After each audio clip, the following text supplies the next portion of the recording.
I, a 29F, found out my husband, 31M, has been sending money to my estranged father for the past 8 months, $12,000, from our joint savings account. We've been together 4 years, married for 1. I cut my dad off 6 years ago after a lifetime of manipulation. Classic stuff. He'd borrow money for bills, then blow it on who knows what, show up high to my high school graduation, disappear for months. The final straw was when he stole $2,000 from my college fund, money I'd saved from waitressing, and denied it even after I showed him the bank records. My therapist helped me see that I kept trying to save someone who didn't want to be saved, so I stopped. My husband, Ben, knew all of this.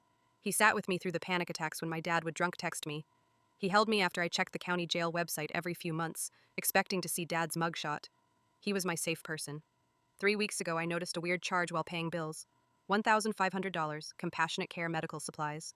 I thought it was fraud. Ben was in the shower, so I called the number. The woman who answered said, "Oh yes, this is for John Miller's auto pay account." My dad's name. My chest went cold. When Ben came out, I held up my laptop. Care to explain? He went pale but didn't flinch.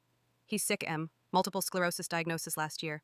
Lost his job, insurance lapsed. He needed supplies, the walker, the medication. So you decided our money was yours to give? He's your father, Ben said, like that word meant something magic. That's when I lost it. I yelled that my father stopped being my father when he chose pills over picking me up from the hospital after my appendectomy. Ben yelled back that I was being heartless, that people change when they're dying. I said he didn't get to decide my boundaries for me. He said I didn't get to decide who deserves compassion. The fight ended with him sleeping on the couch. For the past 3 weeks, we've been living in this horrible stalemate. He thinks I'm cruel. I think he betrayed me in the deepest way possible, not just the money but the principle. He went behind my back because he knew I'd say no, which means he knew he was crossing a line. Here's where it gets messier. I checked my dad's Facebook, first time in years. There are photos of him in a wheelchair, looking 20 years older, thin. One post thanks the angel who's been helping me stay alive, with a prayer hands emoji. 200 people liked it. I don't know if I feel worse that Ben helped him or that some part of me is relieved he did. That I don't have to carry the guilt of my dad's suffering alone, but I also don't have to break my own rules. Ben gave me an out I never asked for. Last night I tried to talk. What if it was your mom who cut someone off? Would you want me deciding? My mom wouldn't cut off family for money, he said quietly. Like my pain was just about cash. I asked him if he'd keep doing it. He didn't answer.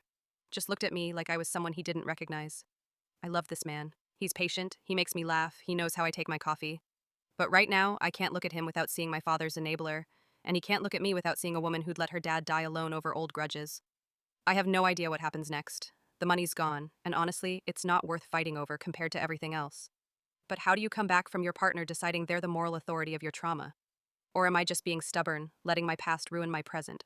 I don't know if I'm asking for permission to leave, or for someone to tell me I'm the asshole so I can suck it up and apologize.